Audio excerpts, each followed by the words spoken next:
Yo, what up, fellow hunters? Today I'm bringing you one of the best solar hunter builds I've ever created. Since the new season and the mod system changes, I wanted to revisit some of the most iconic exotics dedicated with each subclass, starting with solar. Now honestly, I thought I knew who the real winner was going to be, but I was wrong. I tried out both Omkara's Spine, Caliban's Hand, and a couple of extras, and I didn't have near as much success as the monster that I've created.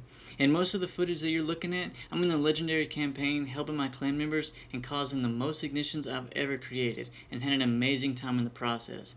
I hope you guys check it out yourself and see if you enjoy it just as much as I did.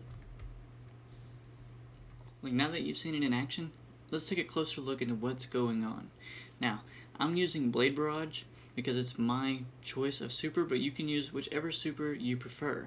Now we do have to use Knife Trick, and we are going to be using Gambler's Dodge. The reason we're using Knife Trick is because it pairs with our exotic that we've got going on. Then we're using Firebolt Grenades because they've actually paired really well with the artifact mods. Next we've got Knock 'em Down because while we're Radiant, any throwing knife kills that we get, it actually fully refunds our melee energy, which is excellent. This is how the build continues to run. And we're using On Your Mark for the extra fragment slots. It's borderline not useful, but it is very useful for the extra fragment slots. First of all, we do have Ember of Torches to make us Radiant so that it pairs really well with Knock 'em Down. We've got Ember of Searing because defeating scorched targets will grant melee energy, and in addition to that, it actually makes that fire sprite. Now, the reason we want to create the fire sprite is because we've got Ember of Mercy. Picking up the fire sprite grants restoration, which is just part of our healing process. We've got Ember of Ashes to apply more scorch stacks to get those ignitions popping ever more frequently, and then of course Ember of Eruption to make those ignitions quite a bit bigger. The exotic of choice that we're using is the Ophidia Spade. At base it doesn't look like much, it only grants 2 knives per charge, is what it says. But once you take a closer look in dim, it actually does a lot more than that. It pairs really well with the Knock 'em Down aspect while you're Radiant, and with Knife Trick specifically, if you get precision kills, restores 2 charges. So it basically gives you your knife back. Here's an example of what it will look like when this is being procced.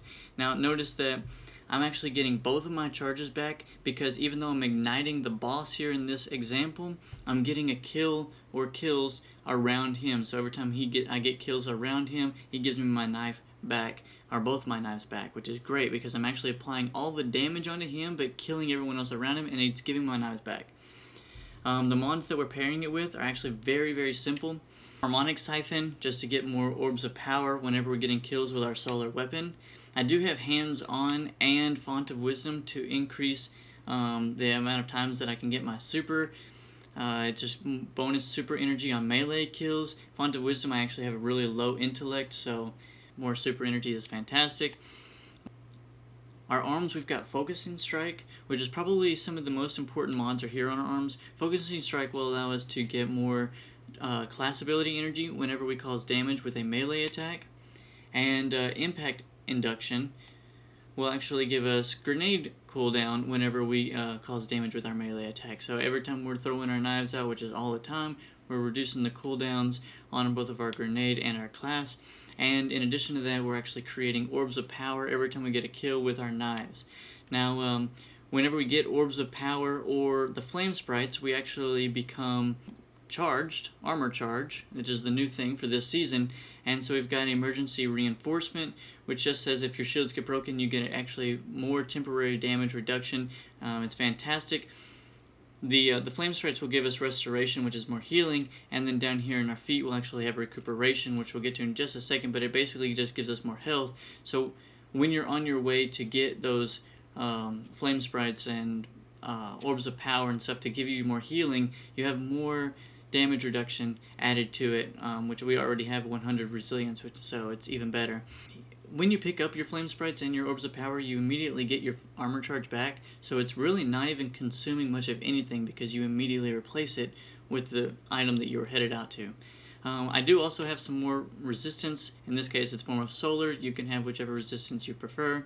We talked about recuperation giving us health whenever we pick up orbs of power. Remember that we're making tons of orbs of power by just throwing at our knives and all of our ignitions and so forth, our weapon and everything that we're doing. We also have Absolution, which reduces all ability cooldowns each time you pick up an orb of power. And remember, we're actually making tons of orbs by throwing at our knives in general, and that is reducing the cooldowns of both of our class ability and our grenade from focusing strike and impact induction. So it's just kind of all synergistic coming together. We've got Distribution. It says reducing all ability cooldowns when using your class ability near targets. Remember, we're using our dodge all the time to actually reduce our knives and get them back, and we're doing that near targets, so it actually benefits even more. And then with Bomber, we're reducing our grenade cooldown when using your class ability, so it's all kind of flowing together as one system. One thing is reducing the other, which reduces the same thing that it's just kind of one big life cycle. It's fantastic. We do have time dilation. It's not actually mandatory that you have this, but it is very nice just to have it, and honestly, it adds up. That time that it adds on to it, it really does add up. I really do encourage you guys to go out and try this build. It doesn't have to be exactly like I have it, but I promise you, not only will you be impressed with its ability to cause mayhem, but you will also have some of the most fun you've ever had in this game. As always, if you like the video, don't forget to drop a like and subscribe. I do have both Arc and Void coming shortly, and I'm streaming live on Twitch every single day at Ryan the Wizard. Y'all just stop in, say hey. I'll see you there. Peace.